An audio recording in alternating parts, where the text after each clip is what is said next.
Is there still audio?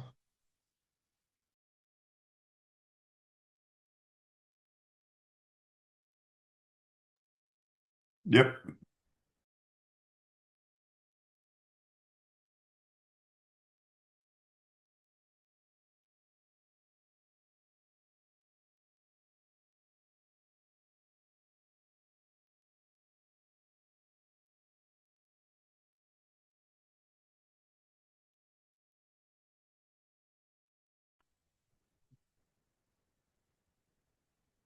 Are you guys able to hear me now? Is that Hello, a hairless hello. cat? Okay. That's just not Yeah, it nice. is. His name's Nah, Fart. nah, look what I got, dude. Hold on. I got this yesterday.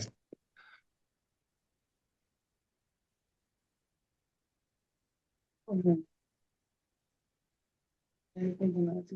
here, Tiger. Okay.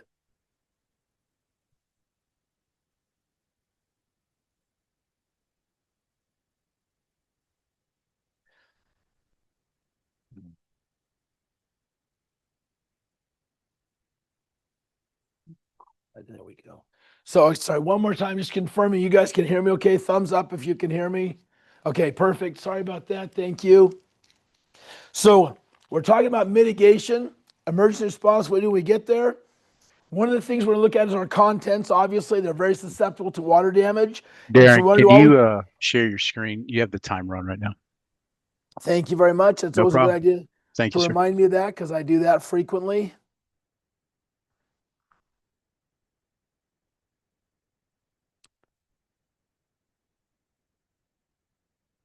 Perfect. There we go. Thank you. Thank you. Yeah, if something doesn't seem right, it's always going to just say, hey, Darren, you're probably an idiot and you'll probably be right. So just let me know. We'll fix it. All right. So on our contents, obviously water can damage the contents very easily. And we want to make sure we protect them every way that we possibly can. One of the ways we do that is by breaking contact between wet surfaces and dry surfaces and wet surfaces and wet surfaces. So what I mean by that is where you've got wet carpet and dry materials, we want to get, for example, some sort of blocks to get the materials off the wet carpet so it doesn't soak up and damage it. Once they're wet, we want to stop contact between wet and wet surfaces because the moisture will go up into the legs of a chair or a table, and then the dyes will work back into the carpet and ruin it. If you have carpet that you move a metal filing cabinet or a metal table, and it leaves a rust mark, you can usually clean that out. If you get what's called a dye transfer, a dye migration from dark stained furniture or from poster board under little junior's bed because they haven't done their science fair project yet, or from newspapers or magazines sitting on the carpet by the side of the couch, that's not coming out. It's going to move its way in. Now, there is a way to do dyeing of carpet. And when you do that, it's actually, there's a class called carpet repair tech or color repair technician, an ISRC class. And I'll tell you the reason most people take it, frankly, is because you have to have that class to get your master textile cleaner. But when I took it, I'm like, wow, this is really cool. There's a lot to it. So if someone does have something like a carpet stain like this right here, you can actually go in and dye the fibers. However, having said that, it's not going to bring it back to 100%. The goal is that when you walk in, you go, oh my gosh, what happened there? If someone looked really carefully, they would find it, but it's not as glaringly obvious. So it's not a total repair, but it's way better than it was. If you have draperies that are touching wet carpet, it's going to absorb up into the draperies. And once it evaporates, it's going to leave that mark, it's going to leave the residue behind. And so we want to just figure out ways to stop that from happening. Now we have the styrofoam blocks that you see here. And I grabbed some yesterday. I don't know what I did with them. Somewhere around here, there's a little bit of them, but are they? Oh, no wonder I didn't see them. Thank you. They're hidden right there. I don't feel quite so bad about that now. And these are slick. They've got the scores in them. You snap them off, comes in a big sheet. If it's a big pool table and I need 4 of them for the legs, it works great. When we're talking on the phone to our customer and saying, hey, we're on our way, my phone shows I'm 57 minutes away. What are some things they could do to protect their furniture? What could they put into the table legs when we're on our way over there? Because they're not going to have styrene blocks in their garage. What do you think? What are some things they could use? A wood block. If you're on your way to be there pretty soon, right? Overnight, eventually will soak up through it. But yeah, a piece of 2x4 or something would work. What are some things that are non-permeable that they might have at the house that they could use? Garbage bags. Garbage bag, plastic bowls, sandwich baggies, Tupperware lids, rubber. Yeah, coasters, plastic plates. Yeah, anything that's not going to break, you get underneath it. So I'll tell them that, hey, we're on our way. If you're healthy enough, I don't want you doing something you're not comfortable with, but if you're healthy enough, here's some things you can do. Plastic bags, folded up tin foil, something like that. One thing I have seen happen you want to be careful of is where you've got a whole dining room set in the dining room and the beige carpet's wet and the living room didn't get wet at all, has the same carpets. They move everything into the living room. And it stays there for 2.5 weeks while you're getting everything put together. And then they move it off that. Well, because it was already up in the legs on the table, when they move it onto the other carpet, it stains that carpet and ruins it. So now you've got a carpet that wasn't even affected by the water that you can't salvage. So just be careful about that as you're doing it. Also with these blocks, in a scenario like this right here or this, it's just breaking the surface. But where you've got a big, like on the lower left right here, where you've got a bookshelf or a big desk or something with a solid side, when you put them up on blocks, it breaks the surface with the water, but it also allows a pathway for airflow. So I can get air underneath that and not have to come around the sides to dry the floor at the same time I'm doing it. So that kind of helps. I'm sorry. I just thought that everything goes to like a storage, like that's gonna be part of contents, no? But every job's a little bit different. I don't want to okay. move stuff I don't want to move there. So I'm gonna actually jump a little bit different on that. Both people and contents, typically, we want to keep them in place as much as we can. So there are times where they have no kitchen, no bathrooms. They need to go to a hotel or something. They can't be in there. But typically, for a couple reasons, we want to keep them in place. For a lot of people, they don't want to leave their home. I'm close to work. I'm close to school. My stuff is here. Let it be a little inconvenient. And obviously, on the other side of that, it's very expensive. Because you're not just renting it's either a hotel's very expensive or you're going to get a short-term rental, less than a year lease. That's very expensive. And then you got to pay for the dog kennel and for all the meals out and all that kind of stuff. And so we want to keep people in most of the time where we possibly can.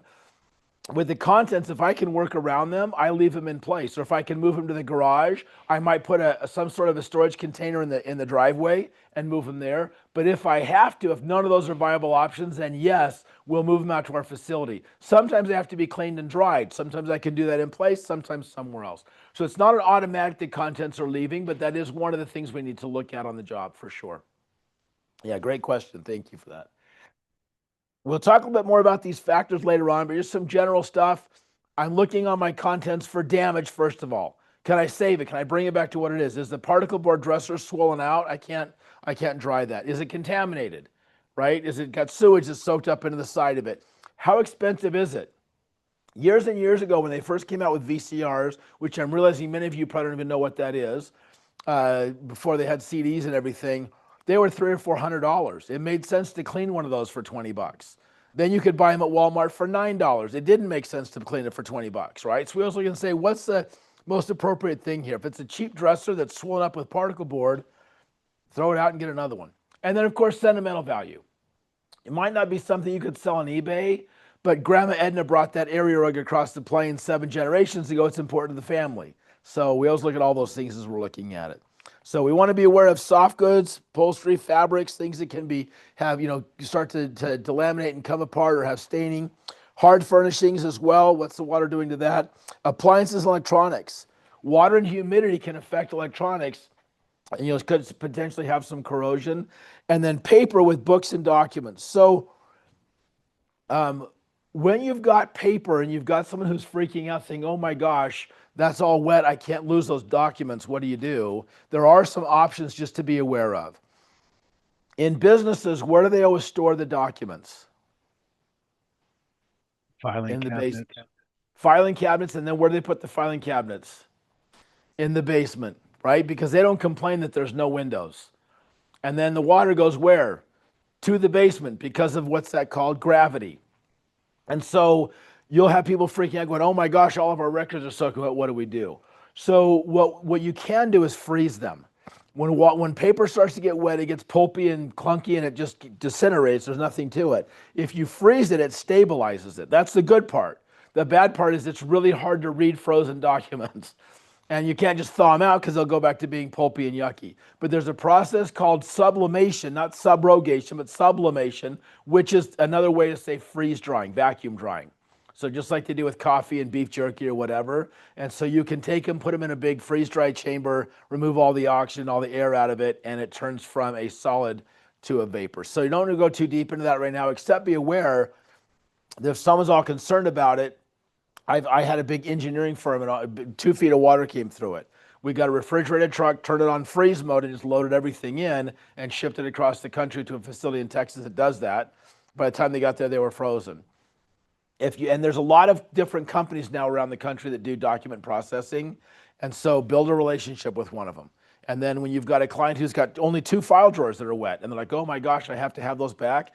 What we would do is put them in a plastic bag, put them in a box, and FedEx them off to whoever's closest to get them the next morning at 8 a.m. and they freeze them.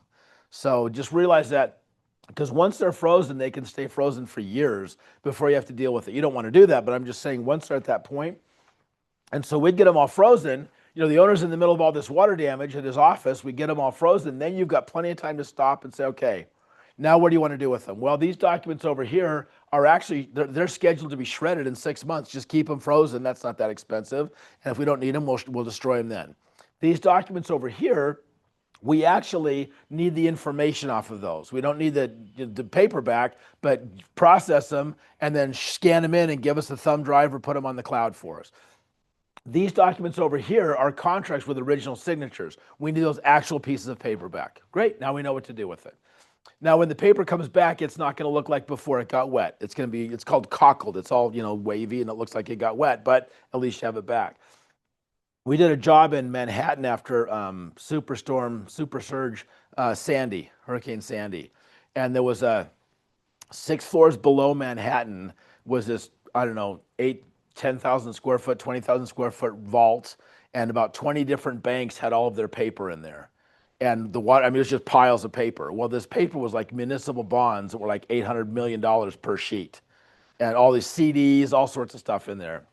And so we're in there, 6 floors below, strung lights, generators, walking down the stairs, no elevators.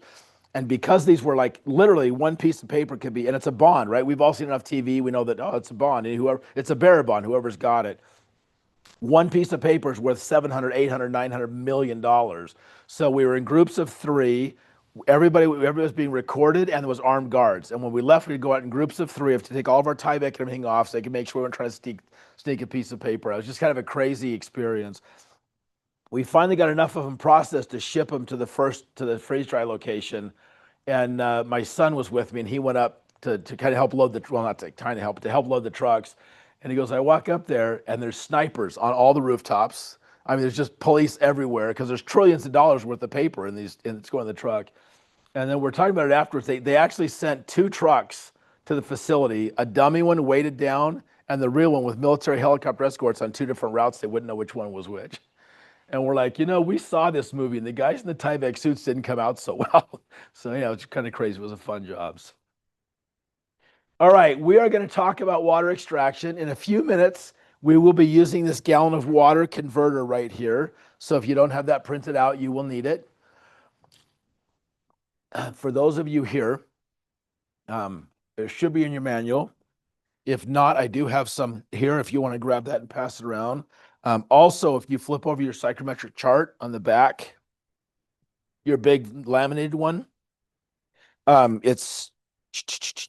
about that. The forms are all in the back right here too. And I have some dry erase markers here that you can use that are erased. So if you want to grab a couple and pass them back. So, all right.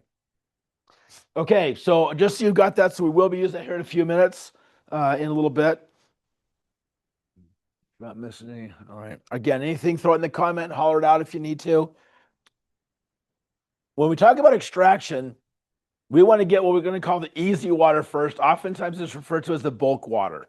So let's go after, obviously it's easier to get standing water at a carpet than it is water that's in a 2x4 that's soaked into that. So we want to get as much of the easy bulk standing water as we can initially. So an example of this is if you are at you're in a public bathroom somewhere, you're a restaurant, airport, whatever. You finish washing your hands and you look over and these are your two options. If you're trying to just get as much bulk water off your hands as fast as you can, you're going to reach for the paper towels, right? You dry as much as you can. Is there still some residual water on there? Yeah. Could they be a little bit drier? Yeah. Are they dry enough to go catch your flight or finish dinner? Yeah. Right? If you said, I don't care how long it takes, I want my hands as dry as they can possibly get, you go for the air dryer. Take a long time to do that, but once most of the water's gone, it will dry it pretty good.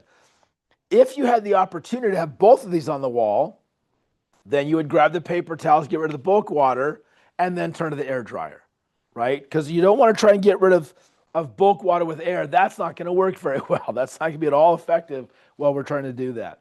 And so what we want to do is get rid of as much of the bulk water and then come after it from there. So on our extraction, when we're doing extraction from the carpet, let me just bring this up here real quick. There we go. When we're extracting water from the carpet, couple things to keep in mind is we want to get as much water as we can as quick as we can. And so that's where we're going to make sure I got the right glide on there. This is going to allow us to get rid of a lot of bulk water. Anything we don't extract has to be evaporated. That's much, much slower. So when we get into it, you're going to be pulling out gallons and gallons, hundreds of gallons a minute with this. Whereas when we get into our dehumidifiers, the calculations for that is how many pints of water per day. Gallons per minute, pints per day. This is a better way to get water out of the structure as much as you can. And so we're trying to accomplish two things with our extraction. One is that we're trying to, it's going up there. One is we're trying to stop that migration. If carpet's wet, it's going to keep moving to dry carpet. So if I get the bulk water out, that movement stops. Then secondarily, as much water as I can get out of that carpet, now it's going to dry faster. So those are kind of our two objectives. Sometimes it's just a single extraction. It's moderately wet. I go to the back corner of the room, the back bedroom, the back office, whatever, and I just do a real good extraction all the way down the hallway. Other times when it's sloshy wet, I'm going to go down to the end of the hall and do one quick extraction and then go back and do a more thorough multi-pass deep extraction, all right? And the different tools we have, we'll talk about here in just a moment. I just want to point out, it talks here about how there's two ways to get water from the building. Extraction and evaporation. There is another way that's very important, and that is demolition. If I have a bunch of wet pad in the building, get it out as soon as you can. It's just holding water. If the carpet is delaminated or stained or it's category 3, get it out as soon as it's safe to do that. Anything that's wet that's going, get it out of there because it's just holding water in the building that I'm trying to control the environment in. So, all right. Different equipment that we use for our extraction. We have truck mounts, and then we'll talk in a moment about portable units. Truck mounts are great, and they're not so great. I mean, they're both kind of pros and cons on all of them. So a truck mount is going to have the best, it's got the biggest blower, which means it's sucking more. So it's going to have the best extraction power of anything that's out there when you get to a truck mount. So it's going to have more what they call lift and airflow because of a big old blower on there. It's self-contained. It has its own motor. So if I show up on a job site and the power's out of the building, I can still fire up my truck mount and start the extraction process. Doesn't slow me down. They got a big old holding tank. It's going to hold 80 to 100 gallons of water typically before it's full, and I've got to stop and empty it. And you can get them with a pump out. So while you're pumping it in, it's also pushing out the other side, and you can do just kind of a more continuous extraction. Those are the good things for a truck mount.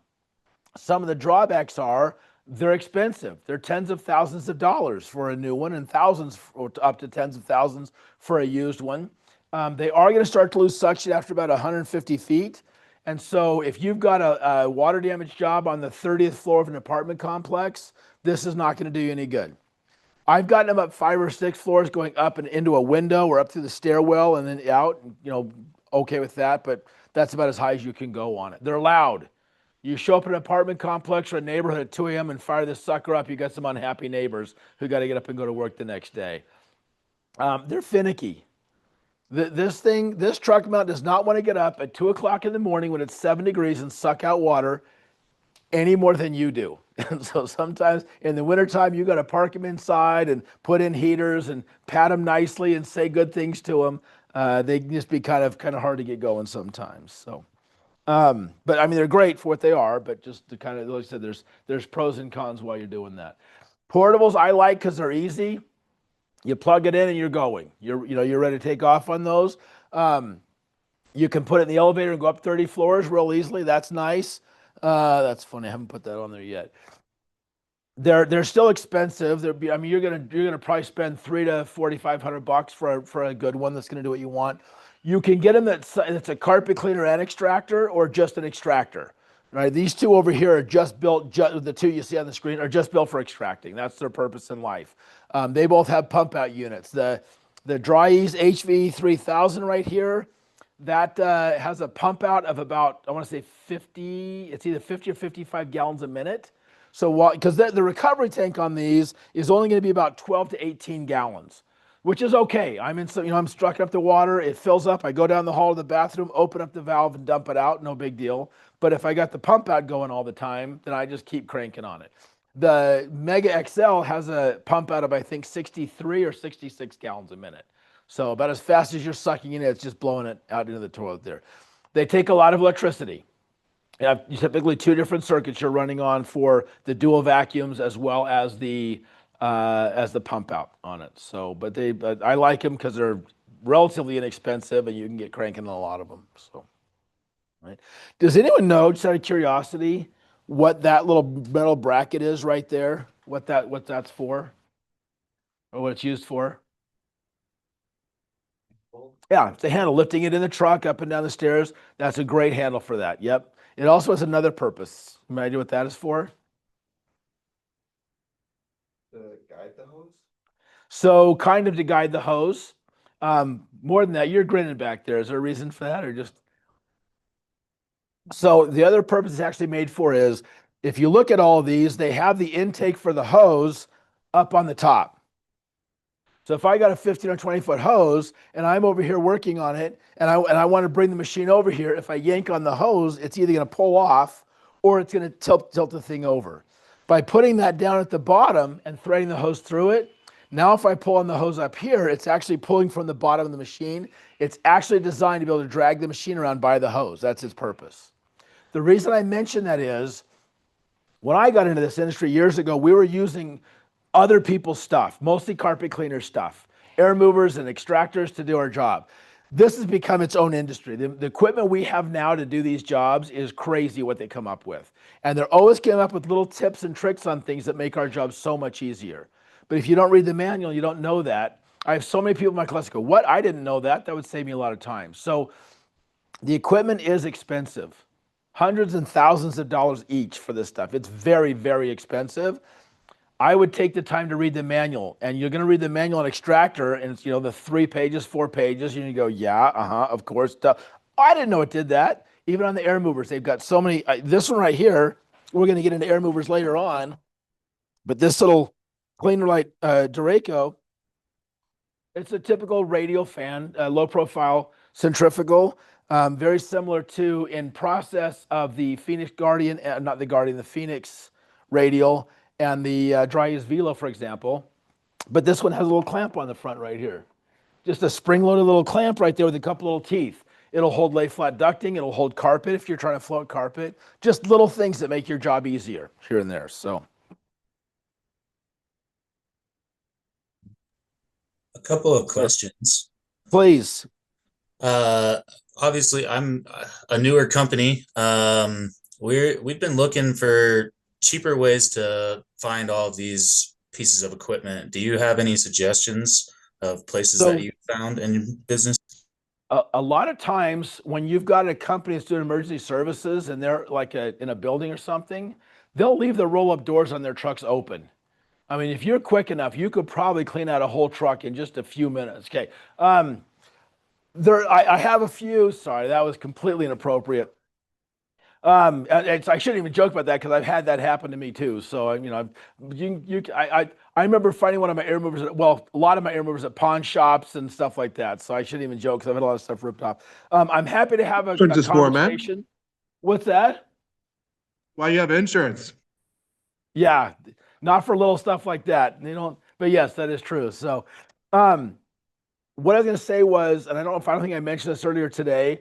one of the criteria that we have as an ISRC instructor is that we want to be very careful that we don't ever indicate that this is the right brand or whatever. So I've got 2 of these up here. There's another one that's out there called the Flood Hog, the Mighty 7000 XLI. There's the Mega XL, the HV 3000. And so when it comes to actually recommending equipment, I am more than happy to have a discussion with you after class or offline, but during class, I'm not going to recommend places to go or things to buy. But afterwards, I'm more than happy to give you my opinions on stuff for sure. So, all right. These and our truck mounts are not recommended to be used for standing water. So you open up the crawl space access, there's a couple feet of water. You open the basement door, there's 4 feet of water. You don't throw your hose in there. It's not made for that and can damage the machine. For that, we'd use a sump pump, a submersible pump, which we'll get to here in just a moment. So our extraction hoses, I know it's just probably common sense stuff, but don't drag a dirty hose into someone's house. It happens a lot. Make sure your hoses are clean after the job. They go in. It's easy for them to get all muddy. They got ridges in them, and you're running from the truck mount through the front yard, and it's raining, or you're down in the crawl space or whatever. And so you want to clean those off. One thing that we have found works really well. I'll talk more about this later, but this right here is called. What's this called? I didn't really make this question very well. Lay flat ducting. Comes in a roll, it opens up, and you can put this on your air mover, on your dehumidifier, on your air filtration device to direct the air out the window or where we want it to go to dry something out. I love lay flat ducting. You can get all sorts of different sizes of it depending on what we're trying to duct somewhere. But for me as a restorer, for us as restorers, our whole life is about getting airflow to where we need it to be. And this is a phenomenal way to assist us in that. Like I said, you can get in all sorts of different sizes, right? And so the reason I mention that is you can get really big lay flat and you can get really small lay flat. That's not very big, but what fits perfectly inside there? A vacuum hose. So you sleeve your vacuum hose with lay flat ducting. I hope you can see that on the screen over there. And that way, when you come across the front yard in the crawl space, it does 2 things for me. One is it keeps my hose clean, and I'm not trying to get all the mud and gunk and sewage out of the little ridges in there. The other thing is if I'm taking that hose through someone's home, if it leaks a little bit, right? You go to you charge them $6,000 to pump the sewage out of their crawl space, and then your hose leaks on their carpet. You have to pay $20,000 to buy them new carpet because it's Category 3 water. I'm not great at math, but I don't think you made money on that particular job, right? So that was just kind of keeps your hose clean, and if there is a leak, it will hold some of that water. So I always had to roll this on the truck. It works great. I like it a lot. Happy to do it. When water wicks up the drywall gets really, tender's not the word I'm looking for, but susceptible to damage. You can rub the texture right off of it. So you're running your hoses around the corners here, and if it hits wet drywall, it can take the corner off. So again, you get the job all done and you say, hey, you owe me X amount of dollars. And they go, yeah, we do. And you owe us this much to retexture and paint all of our walls. So things like that are not fun, but they happen all the time when we wind up paying somebody back for something. With our hoses, we want to use the shortest, straightest run that we can. Every foot of hose reduces the ability to pull moisture out.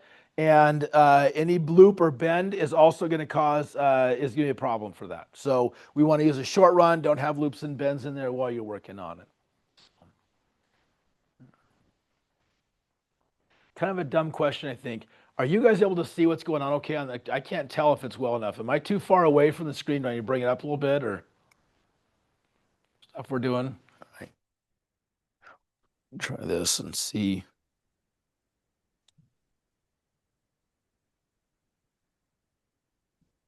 Hopefully I'll have that other camera working tonight after class. We'll see how it goes. So. All right. Try that and see if it's any better. I don't know. Kind of keep playing with it. So on our carpet, this is a carpet cleaning tool. Actually, this one's mostly made for extraction, but it's also for carpet cleaning. And this is what we use day in and day out. There's different versions of it. Got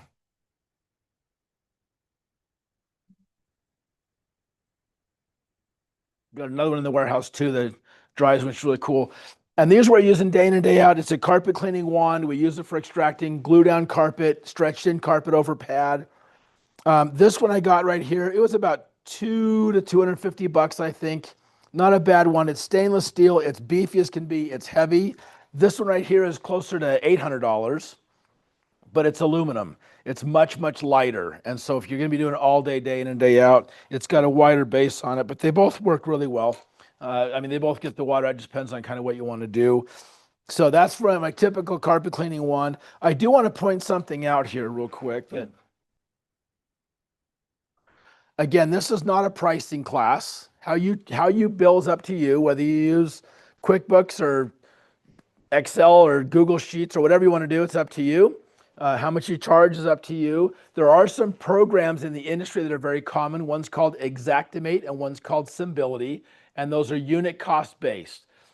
A lot of times if you're working on an insurance program, they're going to say, if we're going to send you work, you have to use one of these. One reason for that, in my opinion, is because it helps them reduce or at least understand their exposure, their risk. In other words, if I'm paying contractors to tear out the particle board and vinyl in a bathroom, a 5x8 bathroom, one guy's real slow, charging by the hour, somebody else is really fast. If I know it's this much per square foot, I don't care how long it takes them. I know I can kind of plan on that of what it's going to be for every job, and then I can set my premiums based on that of what I'm going to charge policy dollars. And so when you look at Xactimate, for example, just on water extraction, there's about 30 different line items, depending on whether it's carpet heavy, carpet light, category 3, 2 in the morning. There's all the hard surfaces, all these different factors. So again, I'm not saying what you should or shouldn't charge, but one of the average prices was about 50 cents a square foot. So a square foot is, I know most are like, yeah, Darren, we know, we do that all the time. We'll talk about both these in class. This box right here, the side of this box is 12 inches by 12 inches or 1 foot by 1 foot. That is 1 square foot. When we're talking about flat surfaces, we're going to be talking in terms of square feet. How many square feet of water did I extract from the carpet? Or how many square feet of carpet was extracted? How many square feet of drywall did I remove or paint or whatever? When we're talking about volume, how much water, how much air, that's going to be a cubic foot, 1 foot by 1 foot by 1 foot deep. Okay. And so when you look at this right here, this carpet wand is actually 12 inches. It's 1 foot wide. So that right there is 1 square foot. So let's say that I'm charging to extract the water from this flood job and I'm charging 50 cents a square foot. And I put my wand down and I bring it back 4 feet. $2. $4. I like where this is going. This is pretty good money, right? Here's the question I have for you. If I'm charging 50 cents a square foot to extract the water, am I getting paid 50 cents a square foot to move that over 1 square foot of carpet? Or am I getting paid to remove 1 square foot of water from the carpet? Obviously, you know where I'm going with this. If we do a lousy job on extraction, in my opinion, we've cheated our client. That's what we're paying for, is to get the water out of that square foot of carpet. And if we do a lousy job on the extraction, which means that the equipment has to stay in longer, the air moves into humidifiers, than it normally would have, I've cheated them twice, right? So we need a very good thorough extraction, get as much water as we can out of there while we're working on that.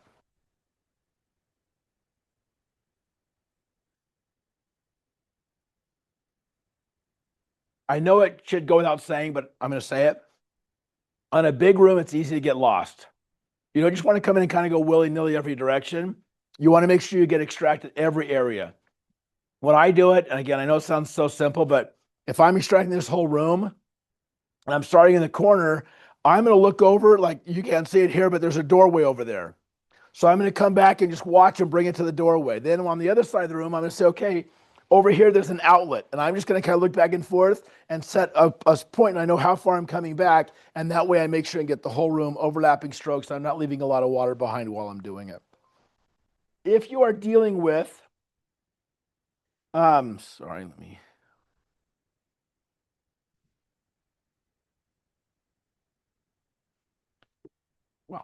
sorry. If you're dealing with a hard surface like concrete, in a warehouse, VCT or other vinyl floor, hardwood floor, something like that, the metal wand just does not work very well. It'll pull up some of the standing surface water, but it's not gonna do very good. It's gonna leave a lot behind. So what you want to do in that instance is use what's called a squeegee wand. I love squeegee wands, and I think the reason I like them so much is because for years I didn't know about them, and so I was trying to do it with the regular wand on there. So you've got a squeegee wand that's got these rubber blades on here, just like a squeegee, but the difference is it's also hooked up to your vacuum. So you put it down on the concrete and you pull it across, all the standing water's gone. It's still wet, it still has to be dry, but the standing water is gone. It's so effective on that. This one right here, so this wand right here actually has an attachment that comes with it. That's a squeegee attachment. And so I can just slide the glide off and slide this on, and the same one becomes my squeegee. Again, I like it a lot, but it is an expensive wand.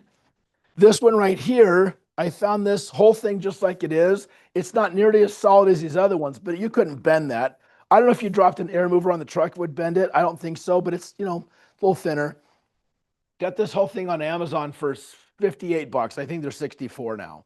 But cheap enough, you could have one on every truck pretty effectively. And for any hard surface, it just makes a huge difference out there. So here for just a second.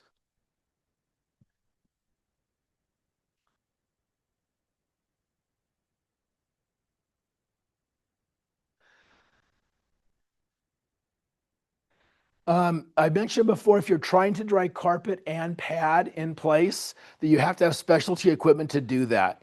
And so there's a couple of them that are mechanical. This is called the Dry-Ease Rover. It's the HVE3 Rover right here. And then over here, this one is, so that's the one that's here in class. I actually have one of these in the warehouse that's called a Hydro Extreme Extractor. And the idea behind it is you stand on it, it has controls on here. You can literally drive this around. So if you're trying to save the carpet and cushion, that's the way to do it. It's going to have enough, the weight of the machine plus the person on it. If you're in a 12 by 12 bedroom trying to save carpet pad, it's kind of a little bit of a pain because you've got the extension cord and the extraction hose behind you. So you're driving around, somebody's behind you moving it out of the way. But if you're trying to save the pad, you can't do it with one of these wands. You just can't get enough out.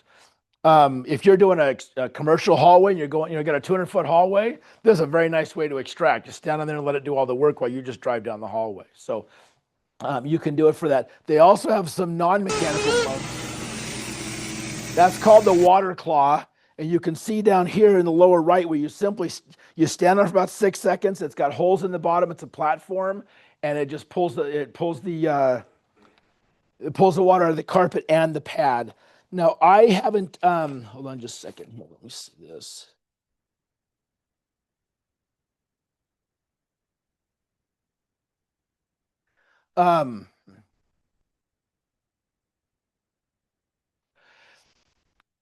I have not saved a lot of pad in my life. I have it on jobs where it's been made sense to save the cushion, but I have used the water claw a lot. And the reason I use the water claw a lot, again, it's not a commercial for that. The reason I use the subsurface extraction, they're the only ones that make it, I believe, is because I'm not trying to save the pad, I'm trying to save my back.